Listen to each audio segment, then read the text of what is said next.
welcome to Onesies, a podcast of one season wonders and blunders. My name's Andrew, My name is Emily.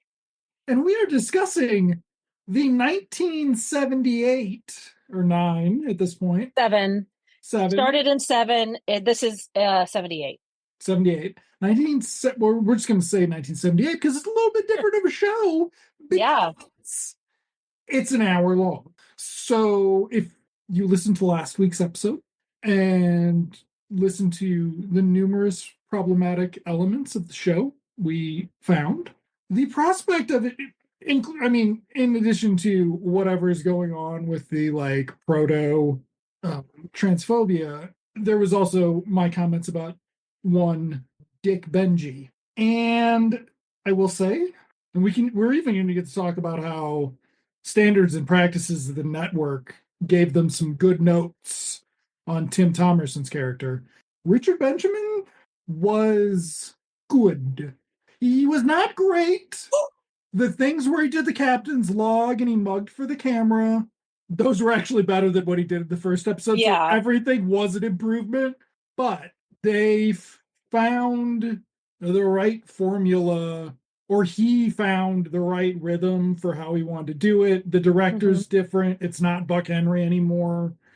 It's very, we're going to get to it, but it is very post Star Wars. And that's what we talked about last time, was we couldn't believe the show was pre Star Wars, not based on the content, but just based on the cultural memory of it. It seemed like it would have been a post Star Wars thing. Battlestar Galactica was post Star Wars. It led to all this shit, right? Buck Rogers, etc. And so Quark seemed weird that it was coming before that, because it's based on a different sort of sci-fi legacy, I guess. It wasn't in the zeitgeist of sci-fi. This is, and it's kind of fucking wild. And I understood that this was sort of taking elements of this show in general, the series in general, was taking elements of sci-fi conventions that already existed and making slight parodies of it. But I didn't realize how smooth it was. It's not like Spaceballs, literally parodying Star Wars. It's just we're going to take an element of Star Wars and we're going to make it, zhuzh it up a little bit and make it kind of funny. Or we're going to take some of the music for a little bit. Yeah, or we're going to take some of the music for a little bit. Yeah. If we don't use if you don't do da da da, it's not really from Jaws, is it? So we begin, and also we can discuss the retconning, because I don't know if we've watched a pilot to second episode change this dramatic. What was that fucking show we watched where it was different every 3 episodes? So you know, some great show we watched. But yeah, there was one of those. But this is it's got 4 of the same people, it's got 7 of the same people. There's only one cast replacement. It just feels like a significant one. But we will start with that. Okay. So before we go scene by scene, let me give my quick synopsis from the interwebs. I've seen this in multiple places because I was looking for a good synopsis. This is probably the best there is, but I've seen this exact same wording elsewhere, so I'm not going to give credit because I don't know where the credit should go. So in this episode, it's called May the Source Be With You. Again, direct reference to Star Wars. The Gorgons, implacable enemies of Perma-1. Perma-1 is, we discover, the space station where sort of all of humanity lives and is based out of after the Earth presumably is consumed by flames. So the Gorgons, implacable enemies of Perma-1, have a doomsday device that they plan to use to destroy the space station, now the home of humanity. Adam Quark, detailed by the head to intercept the doomsday ship and destroy it, is armed only with the tiny weaponry of his garbage ship and the Source, a supposedly all-powerful force that hasn't been used for over 200 years and is having a bit of a crisis of confidence as a result. So Yeah, so let's talk about some of the changes in this. So there's still Adam Quark. Richard Benjamin is acting better than we saw him in the previous episode. There's still the twins slash clone ladies. There's still Jean slash Jean. And there's the robot. What's the robot's name again? The robot is Andy. Andy the Andy. android. Andy the android. The newest addition to the ship's crew is Ficus, who again we're getting a bit of a sci-fi parody. Ficus is a plant slash human. So essentially it is a human without the human emotions, supposedly parodying the character Spock from Star Trek. Yes. Sort of completely rational, non-emotional, whatever. We eliminated the crazy old doctor guy. Yes, the crazy old bigot doctor guy. Yes. That we were sort of dreading. Also, as I look at, so the source will be played by Hans Conrad. Just a voice, though. Just a voice. He was actually in the Mercury Theater. This is not his better work. The source thing is actually strangely like it doesn't work out. Like that's the least of the episode because there's so little they can do with it. Yeah, it's sort of like the Force in Star Wars, like Luke, the whole journey of the first three movies. Luke is having to accept that the Force exists, believe in it, and then he can control it. Except in this case, the source, which is also what they call L. Ron Hubbard, FYI, in Scientology. The source is also this all-powerful sort of force in the universe, but it can communicate with people via like echoey voiceover.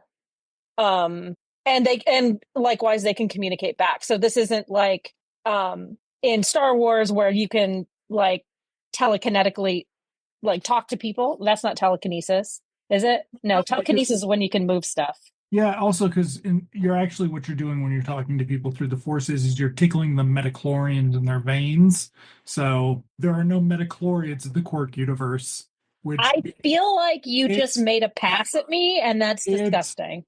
Better. This is a okay. better sci-fi universe than Star Wars from 1999 on. Boom. Don't be a gatekeeper, Andrew. Let people like what they like. Okay, I'm just going to point out that as we've just become more accepting of things not challenging people at all and being stupid, people have gotten stupider. Okay, yeah. So yeah, I understand. I saw the what's his name, the angry guy bit. Who's the comedian? Lewis Black did a whole thing about how people are getting stupider because like he discovered that Netflix has some like rule in their fictional dramas, comedies, whatever, where if somebody is doing something, they have to say what they're doing. Yeah. So people who are cleaning or doing something else, not paying attention to what's happening on the screen, know what's happening. Yeah. And he feels that is dumbing down people yes. and lowering their attention spans. Okay, old man. All right. You know. So other changes we know about right away. It feels like there's more to it, but I guess there's really not. The ship is the same. Yeah, the ship's the same. Some of the shots are the same. I wonder if they'll continue to be the same. The twins are still in their hot pants. They look a little bit different in this episode, like different from one another. Right. There's a scene kind of later on where one of them admits to being the clone away from Adam. Yeah. And it's like, oh God, if I could just figure out which one is which. But they do look slightly different than one another. I feel like in the previous episode, they were much, much more looky-likey. Yeah. I wonder if it'll be consistent. It would actually be funny if it's not. Yeah. But yeah, but the robot's back. So when we open, we are And the robot's got a lot more to do. And that'll be interesting to see if the robot continues to have a lot to do. In this one, he's pervy this time. He doesn't assault any inanimate electronics. That's great. Yes. Much credit to Steve Zacharias, who wrote this episode. And went on to write Revenge of the Nerds. Yeah. And All in the Family. He wrote All in the Family before. Okay. So, Revenge of the Nerds is problematic. I feel like. Absolutely. There's a huge assault scene in that. But yes, it is about the rewards of being a rapist. Yes. Yeah. He wrote some other good stuff too. Maybe not. No, maybe not. But anyway. Yeah. No, I just looked. I was gonna make a joke about how Steve Zacharias is turning Buck Henry's ship around here. So do they start in it's on the ship? Yeah, it's on the where Palindrome, there's kind of chaos happening. Yes. And he's directing the chaos, trying to. And we discover that the Gorgons are coming to take over. Yep. And we're going to send, we're going to strategize, but it's really just Palindrome and the big head guy strategizing. Because I guess the big head is, the smart one. Yep. So they're going to send this ship to do this, and this ship to do this, and this ship to do this. But what do we do with Adam Quark? One of the captains was a woman of color. Yes, I did notice that. Yeah. I was. She doesn't get any lines, but, she was in the room. She was in the room, and that's pretty good. Pretty. Oh, wow. Can't really make Larry David jokes anymore either. I wonder if he was there when Jewel was serenading. Anyway, moving on. Google's free, folks. You also don't want to know. You really don't want to know. But yes, so they're going to actually send Adam Quark to save the universe. Yeah. And he is sent in his trash collecting ship. He is given the source by Palindrome. We have Palindrome. And he just doesn't know how to use it. Right. It's like in a little sphere. It's the Pulp Fiction. It's the suitcase from Pulp Fiction and Kiss Me Deadly or whatever, Mickey Spillane. So we're gonna find out what it is when he gets back to the ship. Now, I didn't realize this was an hour. It was an hour show. It was 46 minutes. Until just at some point I'm like, these scenes there's been a lot of them. It's like, if this is a half-hour show, is this the best show ever? Like, how fast they're getting shit done. Yeah. No, it's not. It's 46 minutes. It's 46 minutes. I don't know. Does it continue to be that way? Probably. I can't imagine having one super long episode. I mean, this isn't like HBO. It's the new pilot. We could have started here. Okay. Yeah, it does seem like it. It does feel like it because he does. We cut to the ship and Quark is receiving directions, maybe. And anyway, he's doing the captain's log thing, and we're getting like reintroduced to all of the characters, including Ficus, the new character. So yeah, I guess it is a second pilot. Yeah. Who knew? It's so good. So much better than the first. How about that? Than the first. You would come back to watch the next. Yeah. So we meet Andy, who was in this universe created by Quark. Also, one of the changes is Quark says, I have no more experience with emergencies than like a ripped garbage bag. Yeah.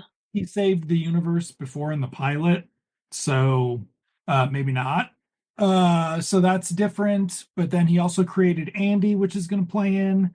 We are also going to get intercut action to Henry Silva playing the High Gorgon. So the Gorgons, despite the name, are not snake people like they are on the Sarah Jane Adventures, or lobster people like they are in something else, or whatever. They're just a bunch of dudes led by Henry Silva. Yeah. And It's like Chevy Chase. Reminded me of Chevy Chase. look a lot like Chevy Chase in this. He I was did like, not. It's the Chase the tan. What's going on? helmet. It It's was the chin. It was the chin. yeah, Was very square. Yeah. yeah.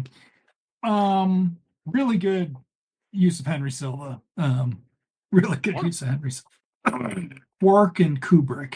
Just they're the ones who really figured out what to do with them. So then, um, so then we get a little bit of a reintroduction to Gene here, Hmm. where Gene is going to range from macho. Like excessively macho, but not like he's not like playing grab ass with Ladies. the No, ladies. He's just like aggressive. He wants to the fight. He war. wants to kill everybody. Yeah, he talks about how much he hates the Gorgons and shit like that. Yeah. And then he like calms down a bit. And I'm like, okay, what are they doing? Because they already credited. So in the opening credits, we have the character Yeah. name and we had a Gene/Gene. So I'm like, they didn't get rid of that. Hmm. So what are they going to do with it? And then he sort of calms down.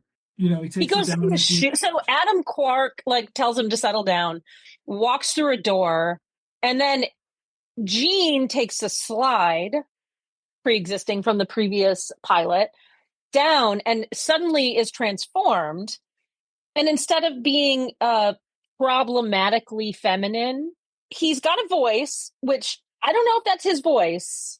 I don't think so. I think It sounded like a it is Anne Prentice, okay. my Oh, stepmother, she's familiar. Yeah. California Split, The Out of Towners, and um, I don't know Get who did Smart. that work. 2 episodes of Oh, Get Smart. I don't know who did that work. I mean, presumably, she did her voiceover to match his mouth. Perfect. It was so good. Anyway, so she's doing the voice of the female version of Jean, um, who is essentially just like, I don't really have any interest in this battle, in this fight. I prefer the arts. Yeah, Lady Jean is a pacifist, basically, Yeah. and it's just Yeah. fine. Yeah. And so there's some like exasperation at the folks, but there's no things that we're trying to figure out if they're slurs or not, right? Like it's Yes. very Yeah. different from last time. And Yeah. like Macho Gene is considered as annoying as feminine Gene. Exactly. And feminine Jean, to be fair, is not annoying No, at all. no, Masculine Jean is annoying only in his bloodlust. yes. And Feminine Jean is just annoying in that she doesn't want to participate in the nonsense. But that's not really annoying at all. yeah. I don't know. And But we have a scene where Quark gets annoyed with her near the end, but whatever. fucking sexist pig. So there you go. But Who isn't? I do think there's the middle Gene where he's not. That's where, and this you are not as familiar with Tim Thomerson as I am. I'm not. No, not at all, in fact. He was a stand-up comic in the early 80s in LA who became a sort of B-tier character actor on TV, some theatrical movies, and like an A-lister in B minus budget movies. So he's in a bunch of the full moon stuff. And he clearly watched Star Wars because he's like, I'm going to go from, I got my voiceover part that I just gesticulate. I've got my macho shit. But when I'm not doing that, I'm only 4 years younger than Harrison Ford. And he does as close to a Han Solo as he can. Yeah. So it's like this isn't just they use some of the Imperial March or whatever. This is also that they are making some very deliberate creative choices to like acknowledge Star Wars. Yeah. Including eventually, so because it's 46 minutes, there's time for the bad guys to go blow up Alderaan. And they go to this planet and they threaten the planet who are supposed to be the warriors. I think they're even called the Spartans. And I'm just kind of like, guys Yeah. really did not put a lot of effort. I mean, okay, wait, hold on, never mind. The Empire. Okay. Yeah. But still. Also, trivia note, kids, the Empire is the United States. It's about us killing Vietnamese children. Yeah. Okay. Who could save the universe with the Force? So then, but yeah, so there's a scene where it gets to a planet, the big head, and what's his name? You know his name, Otto Palindrome, Auto palindrome. are talking about how the Spartans are going to save them. They made a big mistake. We're not even going to need to worry about Quark. And we find out that the Gorgon spaceship is the size of a planet. And so they Yes. immediately surrender. And so it's a Death Star bit. It also looks like a helmet from Star Wars. It not quite Darth Vader, but But sort of Vadery, and yeah, it's maroon instead of black. one of You can your, see it. like if you were buying a generic sci-fi toy, Yeah. that's what it would look like. Yep. Yeah. And I mean, fucking Henry Silva's got on. It's a Napoleon hat slash Darth Vader slash Darth helmet thing going Yeah. on. Yeah. The other Gorgons they don't have like a particularly sci-fi thing going on, but he does. He does in the context of Star Wars. Okay. So interspersed with all this, we have all of Richard Benjamin's problems with the source. He needs to believe in the source to like complete feats. But he can't. And then when he starts to, it doesn't like matter. But then it does, and it keeps going, and the source whines a lot. And we find out that the source Yeah. is actually when you need to believe in him, that is about his self-esteem Yeah. to the point that when they are mad at him, he's dying and they have to coax him out. You'll notice I'm using the male pronoun because this is a male character. They have to It's a coax male actor voicing the characters. the behavior is distinctly male. The behavior is distinctly male. And let me say, because you mentioned Darth Helmet, I think Rick Moranis did a better job at being like a weenie. Oh God, yes. And Without, I hate Spaceballs, but yes. he did so much better. I Yeah. miss Rick Moranis. I need more Rick Moranis in my life.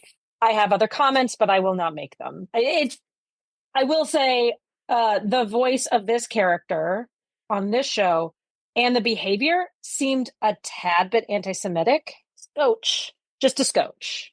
I don't know if the actor himself is Jewish, but it read to me as being anti-Semitic. You know what? You know what? It read to me like Mel Brooks. I'm sure they asked him. It read to me like Mel Brooks, like a Mel Brooks character in his universe. Yeah. It did. That was a vibe from it. Appear to have been Jewish. I don't know, but that's just what it yeah. His father was a Jewish immigrant from Austria, and his mother was descended from pilgrims, and he was famous for his voices. So it's not what the source needs. Like maybe at the time it didn't. I'm not saying at the time it didn't come off like that it wouldn't have come off potentially anti-Semitic. I'm saying at the time people might not have also just been like, that's not where the joke would be with giving the force a voice. The joke would be you get Orson Welles to do it. Yeah. You get somebody on level with James. Or what's the I'm sure you saw it. I'm sure you watch it like monthly. Yes. The Hitchhiker's Guide to the Galaxy with Sam Rockwell. Yes. Yeah. The robot in that. The kind of like sort of resigned, depressed. Well, we have that with Andy though. Except he's also whiny. He's also just sort of like, I don't want to do this. I am a coward. Like he's mostly doing that the whole time. Whereas Alan Rickman was being more of a depressed human being. Yes. The source is in addition to Twins and Hot Pants, and they can do better than the head. We'll just say that. I'll just say that now. I Yeah. like Palindrome okay, but he can't carry scenes. Mm-mm. So it's like when he's acting opposite the TV screen, it ain't there. So eventually they decide that the source is going to be able to do that Adam Quark is going to be able to embrace the source. Yeah. And so they have to go fight the ship. There's a kind of a funny, I mean, the scene I enjoyed the most was not because of the source, because again, I think the source was just kind of annoying. But when Adam is testing his belief in the source and they're shooting guns and he's using the little ball to Yeah. block all the shots, I thought that was a great opportunity for the twins. I don't care about Tom Timerson or Tim Thomerson. I don't care about him. But it was a good opportunity for them to be like doing something other than Yes. being attractive. They could have done Yes. more with it, but I was happy to see that they were shooting Participating in a team guns. They were, scene. yeah, Especially since their arc kind of their arc's not going to be great. right. Because we still haven't gotten there, folks, because they haven't gotten to the Death Star yet. So they get to the Death Star catches them, it tractor beams them up, which made me wonder where that visual's from, because we wouldn't see that in the Star Wars until Empire, I don't think. Yeah, Yeah, so it was the shot of the ship going up into the bigger ship from below, and there's an open space. I there had Star been Trek didn't do that. not in the fucking not with the models, maybe on the animated series, but there were other Mm, cartoons at that point that had like I think Super Friends had vehicles, the maybe. Fantastic Four had vehicles. Like it's a pretty simple shit. It might be in one of the fucking Superman cartoons from the 40s. Mm, It's very, it's pretty simple. Like it's a simple idea, but seeing it in this context before Empire was interesting. Okay, yeah, they're gonna get on the ship, they're gonna split up, and they're gonna do stuff. So the twins are gonna, the clone twin, whatever, the tone, no. They're gonna call the space station to give a report. They're gonna spend most of the rest of the episode on hold. The Quark is gonna go find the power source, and Plant Man, who does not look like a plant in any way, yeah, like maybe the green paint made him throw up or something. And we do see it when he gets captured and they start torturing him. He does have like a weird reaction on his face, but clearly the effects are not there for a close up, and right. the green face paint made him puke. And then Andy's on the ship. So does Andy get caught first? I think so. He stays on the ship and he gets He caught stays by on the the ship and ship. he gets caught. They leave him on the ship Yes. and he's pretending that he runs the ship, but he caves to their torture very quickly. Yes. They're not actually torturing him at all. No. And then Um, he gets taken aboard the ship where he's presented to the head Gorgon guy yep. who's like, tell me who you work for. And he goes into this like, the man who raised me from a young robot, blah, blah, blah, blah, blah. But and then he eventually says his name, like, but because it's said in a robot voice, it doesn't feel very like I have warm feelings towards this Right. person. It feels very much like just stalling. And Yeah. maybe that's what it was. But I didn't particularly care for No. this character this whole time. No, and I did think the repeat bit at the end is fun. I did actually laugh at one of those, I think. Hmm. Or at least I thought that that landed better than the rest of his shit. Because he's just, the joke is he's a sniveling coward. And so he gives up his friend. They're going to kill him. Then he's like, no, wait, I'll give up something else too. I'll betray them another way. And then they still go to kill him. Does he escape or does he get saved? I can't. I don't remember. I literally just watched it. It was good. Let me just say it was good. Um, and it was complex without being too complex. But I think because there are so many whiny men, I was just not particularly interested. So I was more interested in the women objectifying themselves than I was with the whiny, disgusting men. Too many. Too real. Too real. Yes. So the Tim Thomerson is on the ship having like a commando thing. He's beating up all the bad guys. His clothes are getting torn up as he does it, so he can show off his pre-dad abs. I don't think the lady Jean comes back until like toward the end. I kept expecting some terrible joke with her, and it never came. So that was like nice. Which is again, like at this point, I'm like, well, it is 46 fucking minutes. Thank you very much. Love it. You're welcome. Last time I made you watch a 46 plus minute thing, it was Doctor Who with us. Okay, so but I love Doctor Who. I think I introduced you to Doctor Who. You did. Yeah. You did, but I was the one who said we should watch the new Doctor Who specials. So there. That's true. Yeah, because we needed something nice in life. Disney's probably just going to cancel it, aren't they? Just like, yeah. Anyway, okay. I'll make sure to log into Disney Plus and watch it there too. Okay, so the Source and Adam go to blow up the power source, and we find out that the Source forgot to tell Adam to bring a bomb. They then have to go build a bomb. He gets help. There's like confusion about this bomb thing throughout because the Source keeps saying, no, I told you. I remember telling you. And then Adam's like, no, you fucking didn't. Stop telling me. But there's this whole scene is so stupid with just men arguing about who's right instead of just doing the thing that they need to do. Well, I mean, I guess they need the bomb to do it. But also it's dark, even though we can see Adam fairly well, pretty good lighting. He's on a very narrow plank crossing some fake science fiction thing.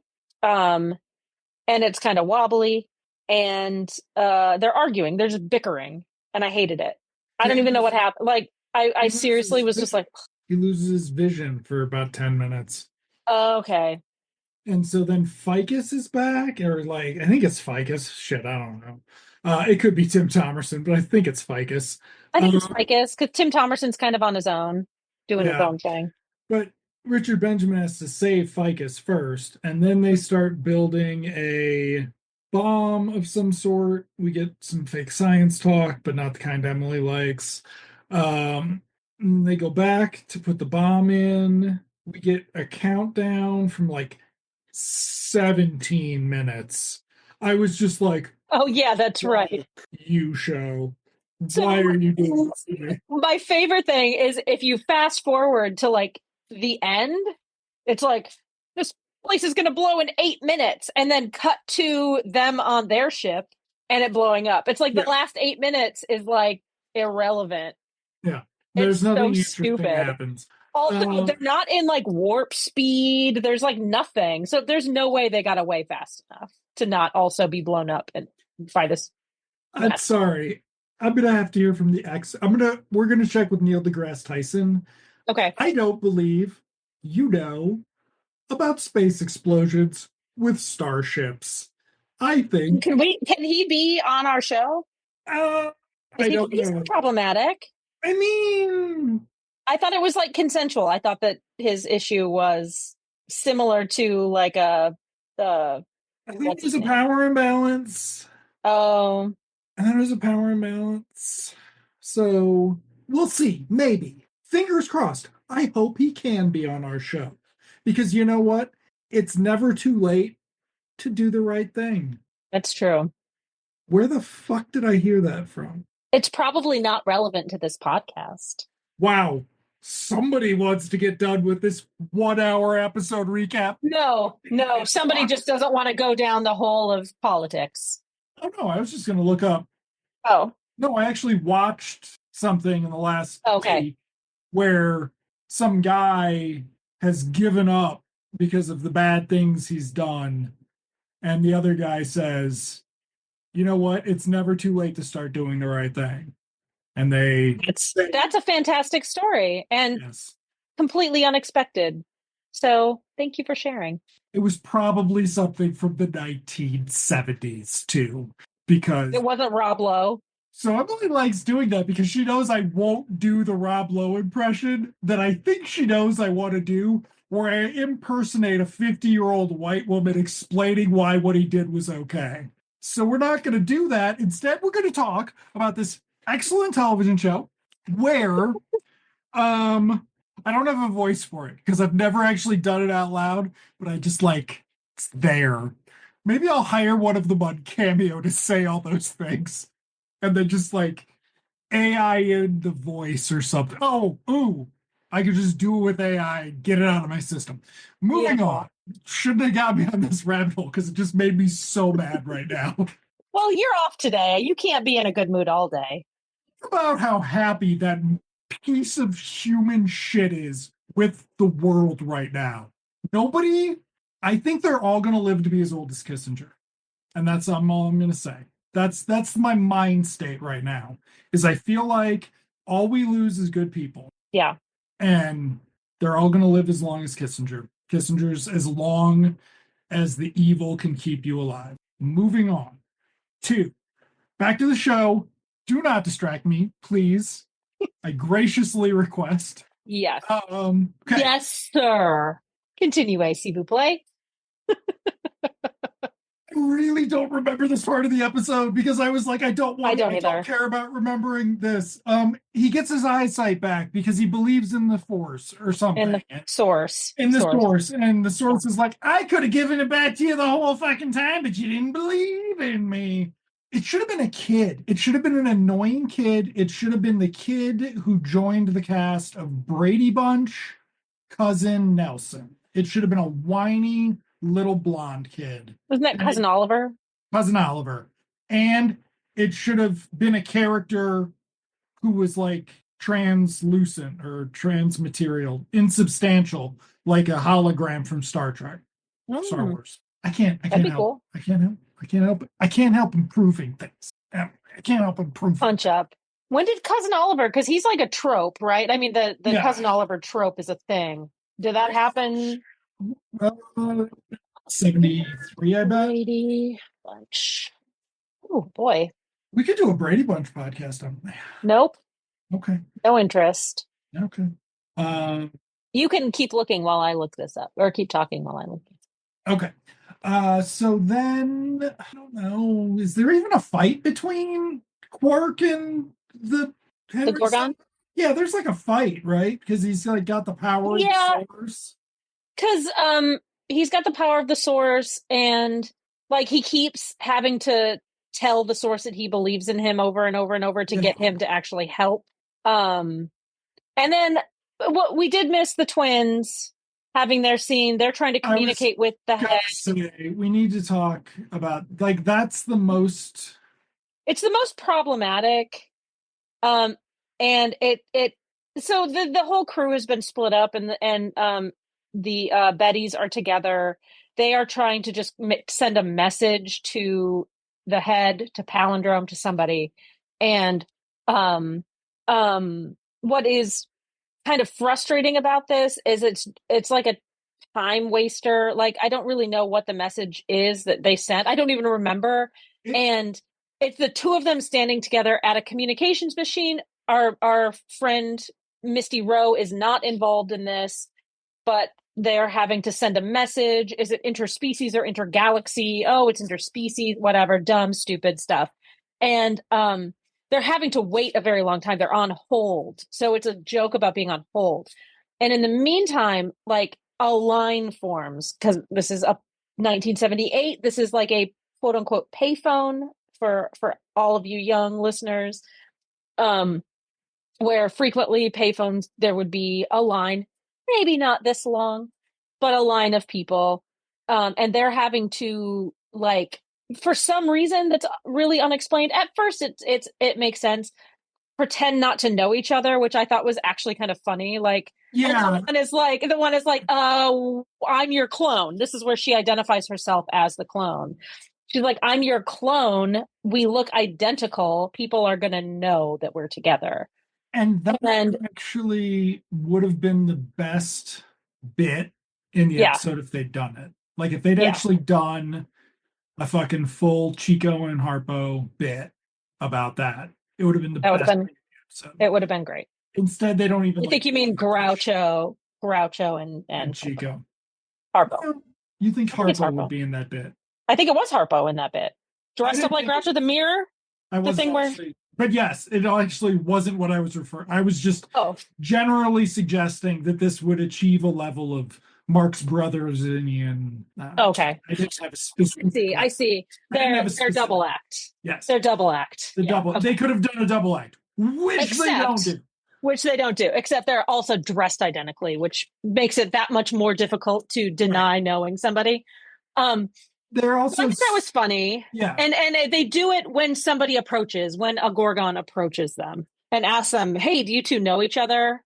And they both say no very quickly at the same time, because that's also a thing that they have done. I think they did it in the last episode. They do it in this one, where they say the same thing at the same time. And one of them speaks another language, but it's just like boop bop beep bop sort of language. Nothing offensive, thank God. And at some point, a longer line forms. Yes. When their call actually goes through, and in order, yes. We do have to note that the reason their call hasn't gone through is because Palindrome doesn't want to talk to anybody. Oh. We find that out when I forgot it up. Because he and the head are having a fight because the head's ready to surrender. Yeah. And cute. so that's they're calling to tell them not to surrender because Quark's got the source working. Okay. So well, they finally get through, and they realize that while there's this huge line of people behind them waiting to use this communication device, while the one talks, the other one needs to distract them so they don't listen to what she's saying. And that distraction is her bending over to tie her shoelaces or something. And they're all clapping at her body. It's wonderful. Isn't feminism great? And that's like the limit of what they do in this episode. Yeah. That's it. Disappointing in that, because they can shoot and they have pretty good aim. So let's investigate that a little bit more. Let's dive into that. But they don't. We're just on the bit we promised. Yeah. Instead, they are scrunched up next to each other as they say they don't know each other. So there's no physical comedy element to it. Yeah. It is just a complete. I feel like they could have done do a half hour or something. No. I feel like they could have done a quick costume change, like a tearaway, whoop, suddenly my hot pants are a gown, something like that. Anything. To differentiate them, but they don't do that. Okay. So something with a garbage bag, because they could have a garbage bag. Yeah. So yeah, then they get back with the crew. Eventually I think does Tim Timerson save the day or something? He is, as his macho character, he passes by a room full of Gorgons, and and he's like, I'm not going to go in, I'm not going to shoot, I'm not going to give away my cover. But then he hears the Gorgons talking about how they can't wait to crush humanity, and boy, aren't all these humans stupid and ugly, and da da da da da. And then it forces him to defend the character of humanity, even though Gorgons kind of look human. I don't know. I mean, this is the far-flung future. So I would, and the head, we don't talk about the history of Earth, but last episode we implied it was a very far-off future, but it appears, to my mind, the Gorgons could be human colonists who... Yeah. So, wow. Oh, sorry, I was just thinking about Star Wars through a colonizing lens. This isn't Clerks. Come on, stop it. We're not going to do this. Oh, ow. Contractors know what they're getting into. They know what they're working for. They know the business. Ow. So they are just as complicit as anybody else in building the Death Star. You know what you call a Nazi, Carpenter? A Nazi. Moving on to the end of the episode. Yay! Yay! They saved the day. They save the day. They save the United Galaxy or whatever it's called. And does the Gorgon get killed? Andy will come in at the end and do things. There's this whole bit that I kind of liked. I don't think it was what I laughed at. I think I might have laughed at something Ficus did toward the end. Ficus is just Spock, but he's a Spock who's not even friends with Kirk. Yeah. And he doesn't have DeForest Kelly. And he doesn't like even have the interest. He's basically like, what if Data worked with a bunch of like jerks? More like than Spock. We can now say because we've seen other ways of doing sci-fi. Okay, so nope, I lost it. There's 8 minutes left. This is where there's like 8 minutes until the bomb goes off, and they all evacuate to the trash ship, and then like immediately cut to the helmet thing exploding, and there's a call on the ship, and it is from Gorgon, the head guy, and he says, "Quark, I'm coming to get you. I'm alive still. I escaped in my private jet on my private spaceship that launched this morning. And I am gonna get you. Like, there's nowhere you can hide." At which point Adam Quark says, excuse me. He's keeping it calm, and he says, excuse me. And he turns around, and as he's jumping into the little slidey downy thing, he says something like, "Oh my God," and he goes down the thing. The voiceover, very terrible. Then there's like 3 more scenes after this, and I was like, why did we have to have more scenes? He gets a job offer. He gets offered a starship for saving the galaxy. Yeah. He sit down because he can't bring his crew because they're a garbage scow crew, not a starship crew. That's the very end of the episode. That's the very end, but there's a scene before where he's just like, oh, maybe I can do something more. He's talking to Palindrome, like, maybe I could do more than just be a trash collector. And he's like, no. What does he say? He says, oh, a few more situations like this, and maybe. And he's like, oh, a few more scenes. It seems like they had 3 endings and they just tagged them all on. Yeah. Because then there's that one, and there's another one in the middle. I don't remember what it is off the top of my head now.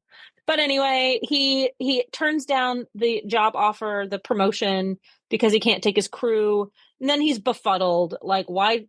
Like, that's not what you do. You negotiate. Like, why did he just tell me no? You have to negotiate. And then he's just like walking away, kind of talking out loud about how he doesn't understand why the head made the decision the head made. He's Richard Benjamin, but better than the end, right? The end. I think. I don't actually. I didn't remember that whole thing about the Gorgon escaping. Yeah, because it turns out the plot of this is like some of the story beats are very similar to that Dungeons and Dragons movie I watched last night. That's funny. Yeah, including a whole arc of having to attune to a sidekick of some sort. So that was funny. Okay, so better? Absolutely. Again, there's a story that's complex, not any sort of plot holes that I could tell. No. It's funny, it's not as problematic. Not as problematic as the last episode, and it's not as problematic as it could be. So that's good. Yeah. The acting was better. I mean, even the twins, what limited shit they had to do, they were good. I liked that they did a voiceover for the female Jean rather than just have Tim Thomerson pitch his voice up and lisp. I preferred that. I think I preferred that. So yeah, I thought it was pretty good. I didn't like Ficus, but maybe as the series progresses, Ficus will be a better character. I don't know. Maybe. I like Spock, but yeah.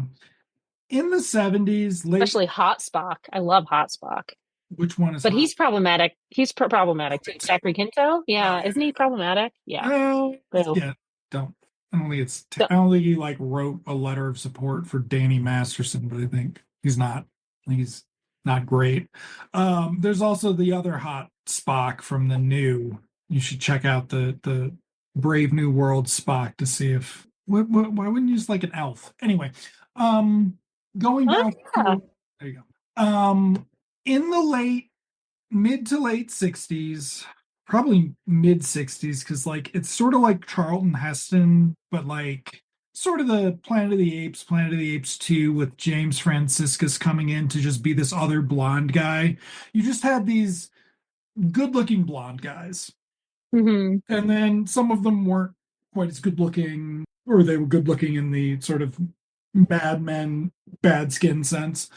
Um, but then you would just have the guys who weren't actually good looking, who were just these boring blonde guys who came up and were in TV shows and they were like they were the buzzkill partners on cop movies and shit.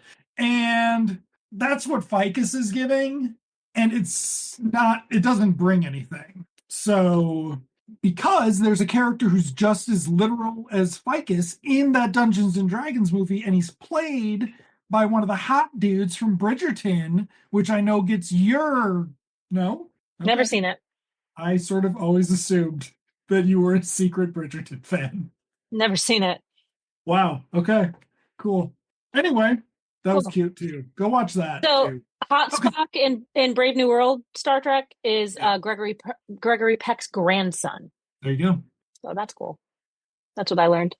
Yeah. All right. Well, thank you all for listening to us talk about this show that got better. Thank you. You're welcome. Andrew, I will see you next time. Oh, well, let's talk about the next episode first. There you It go. is called sorry, I'm having to pee. Um, Did she leave that in, folks? I probably not. Oh, We shall yes. see. Oh, Episode 3 is called The Old and the Beautiful. So now we're gonna lampoon some soap operas, I think. okay. The Bold and the Beautiful, Okay. CBS soap opera, one of my faves. And there is a special guest star I'm not gonna spoil.